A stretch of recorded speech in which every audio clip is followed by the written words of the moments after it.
of a cold start to the morning, but I believe today could be one of the hottest days of my travel, so maybe that's something to look forward to. We'll see how we go on in the heat.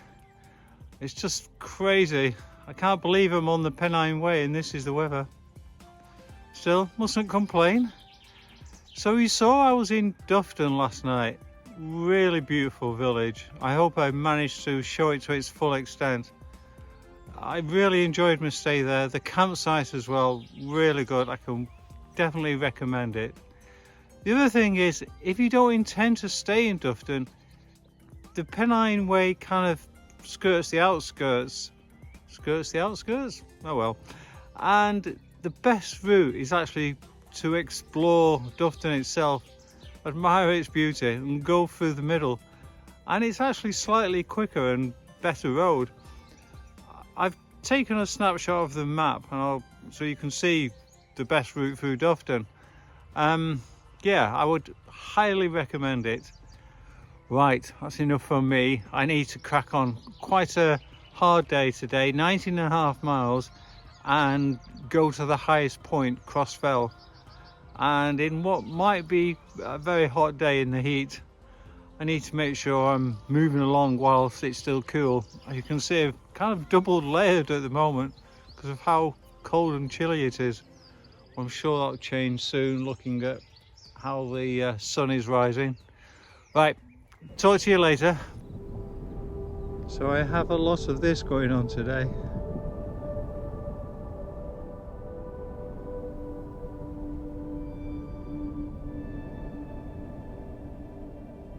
Yeah, kind of just all uphill. Another useful map. So, you are here. Having come from Dufton. Oh, seems like a long way coming all the way up here. Anyhow, next is Knock Old Man. And then over to Great Dun Fell, where I think the golf ball is. Then Little Dun Fell. And then we get to Cross Fell, which is the highest point on the walk. So the hills that you can see in the distance, I say hills, but actual mountains. So beyond that immediate lump, that is the Lake District. Still got to get up to that ridge line there. And then we walk across over this way to Great Dun Fell, where the golf ball is.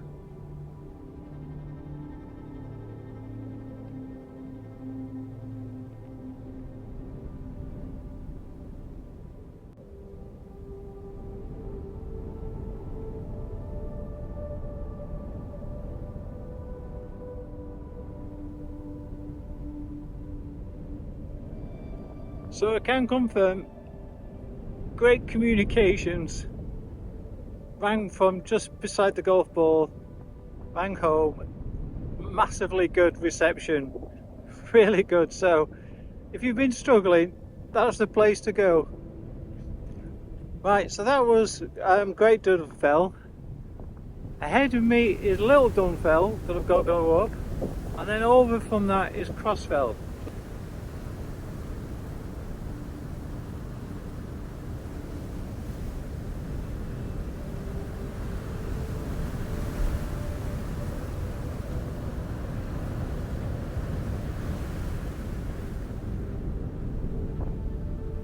Down there you can see Greg's hut, famous on the Pennine Way, providing shelter in hours of need.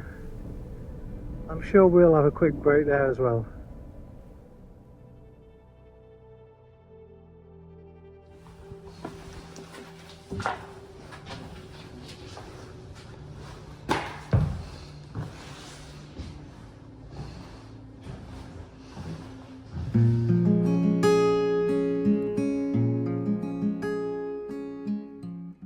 Tailings from when they did the mining, and it reminded me that Greg's hut was actually once a lead miner's hut.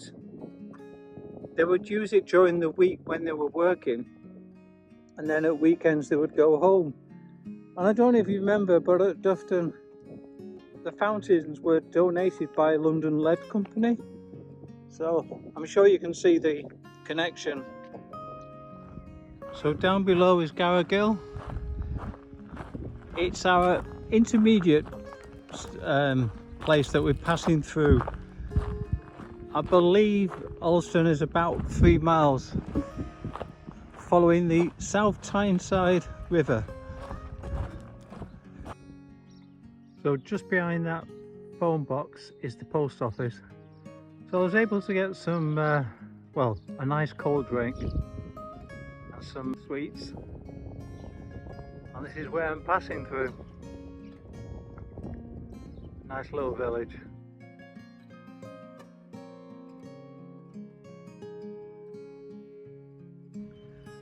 Well, if you know the route, you know I should be on the other side of the South Tyne River, but I've been diverted up here.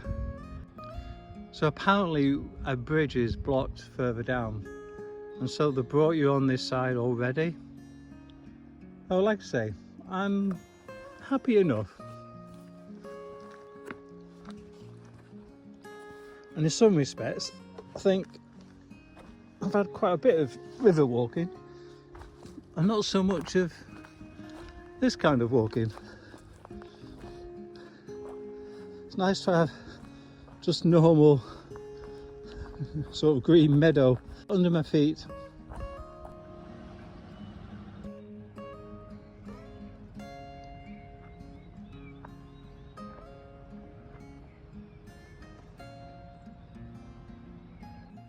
So the place I was going to stay overnight in Alston no longer allows tents, which is annoying of course, and I couldn't see any alternative. So I'm going to do a wild camp somewhere along the way. Now my original plan was, as it says in my guidebook, there's either the traditionalist or the practical person way, and I was going to choose this one, mainly because I thought I would enjoy seeing bits of the old railway, and it's also the choice that Alfred Wainwright's done on his Pennine journey as well along this way. So yeah, I thought I might as well choose this, and it has been recommended to me by a few people, so let's see how I go on. The struggle now, I did manage to get some water, so that's good, but yeah, I now need to find somewhere to wild camp, which might be more challenging because obviously with the railway it is a bit urbanised around here. Anyhow, we'll see how we get on. Struggling with wild camping. Keep cracking on. Sure, I'll find somewhere eventually.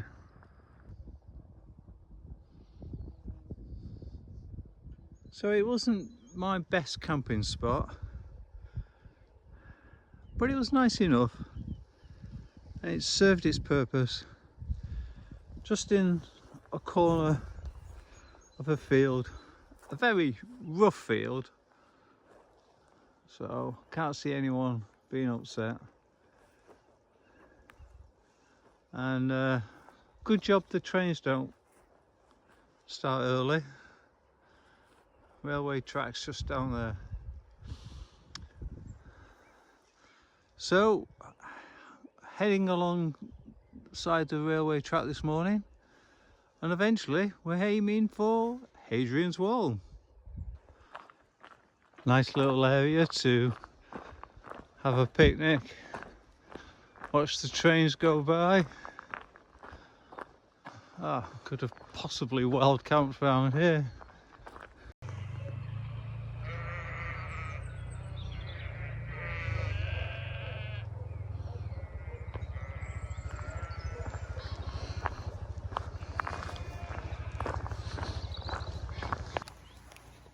So as you can see, another fine day. Apparently it's going to be very warm later on. So definitely trying to motor on, get as much done as in the cool of the day as I can. Yesterday my original intention was 20 miles, and it, from what I understand, was one of the toughest days. I arrived in Alston at 5 o'clock, was the kind of target I set myself.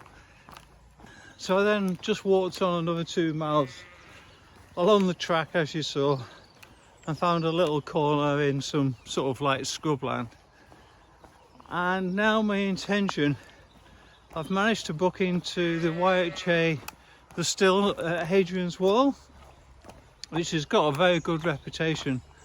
It's fairly newly built from what I understand, so I am looking forward to staying there. It's a bit of a push though. I think it's another 20 miler, and if I hadn't done the other two, I think I might have been a bit, can I do it or not, or should I do it? Because there were some campsites I was considering before that, but the opportunity of this new YHA, I thought, too good to miss. So yeah, obviously this helps because it's nice and flat. You haven't got the interference of as many gates as apparently the Pennine Way's got. This wasn't here when the Pennine Way was originally opened. I think if it had been, it would have been an obvious route to choose. Right, that's enough from me. Ooh, I need to concentrate on where I'm going.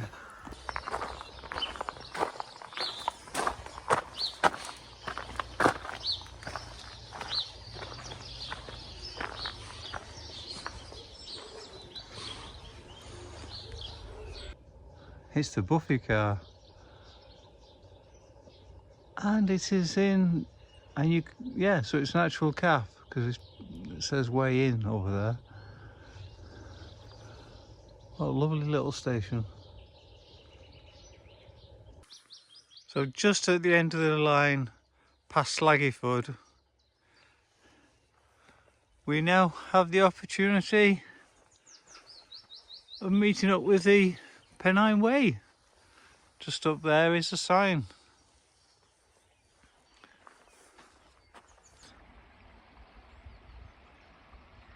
And on that side there, we've got a croquet lawn.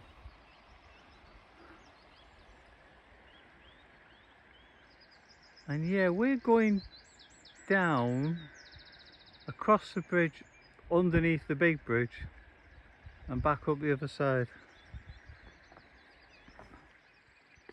Right, we're going that way. Up, of course.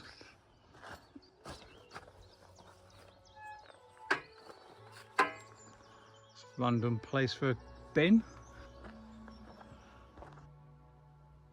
Now most people don't enjoy going over stiles, and this one luckily has been made redundant.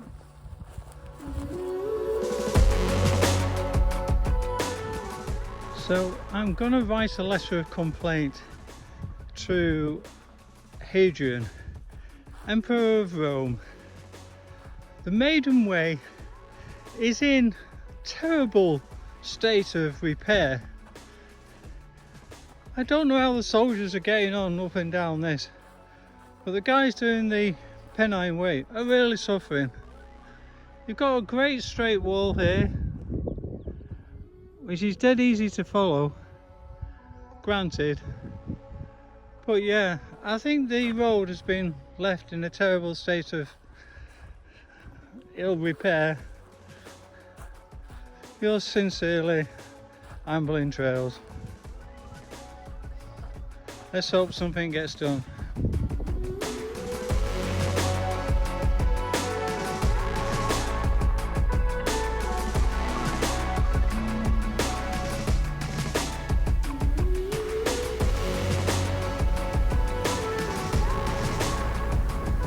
There's one thing certain about the Pennine Way. At some point you're going to end up walking in the bog. What have I just done? see.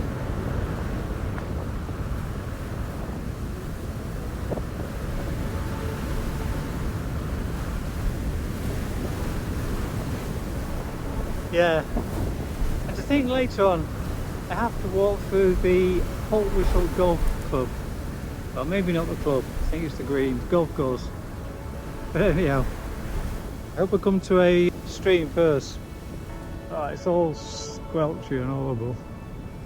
I suppose I was lucky I was wearing my shorts really. I can wash off my legs. Otherwise my trousers would have been a mess.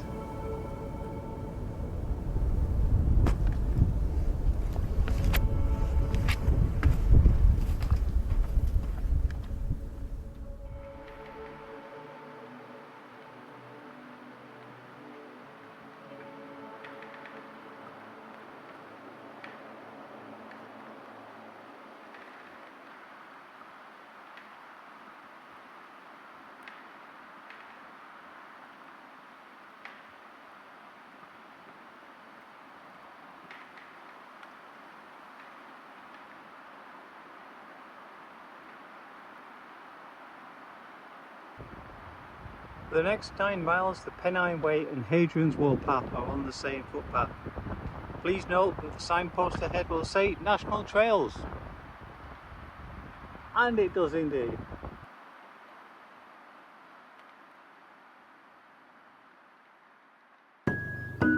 Jupiter Cottage Honesty Stand.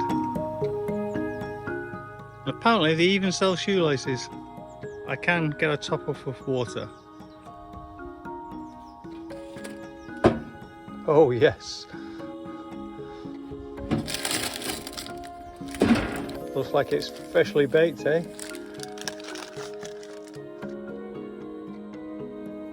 Oh, it does say open Easter to October. And it says eggs from our rescued ex-battery hens.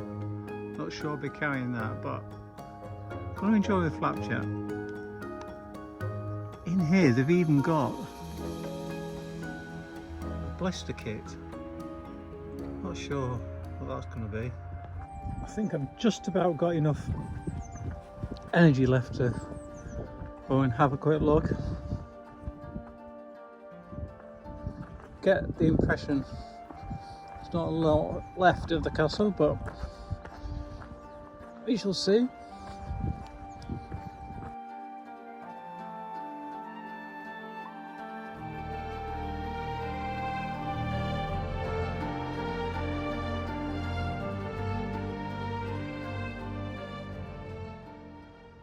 So we're now on Hadrian's Wall technically, but nothing remains where I'm actually stood.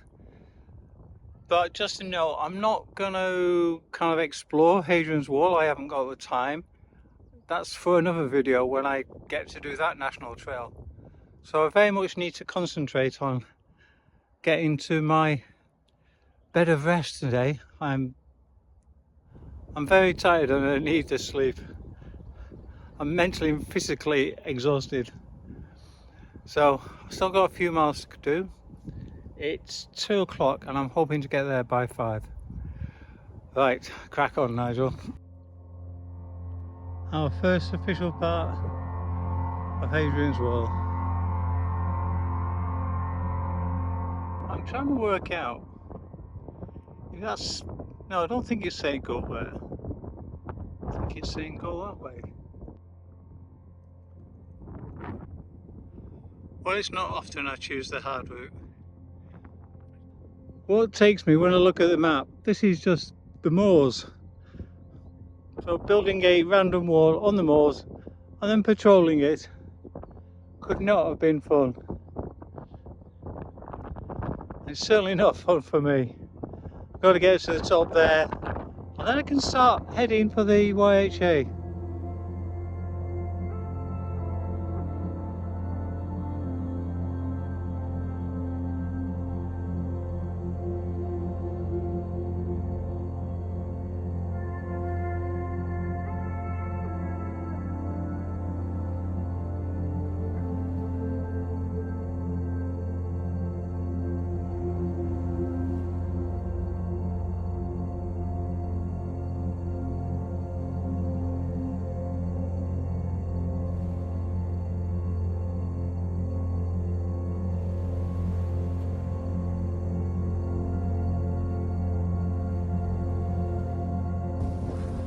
And here's the YHA tucked in round the back.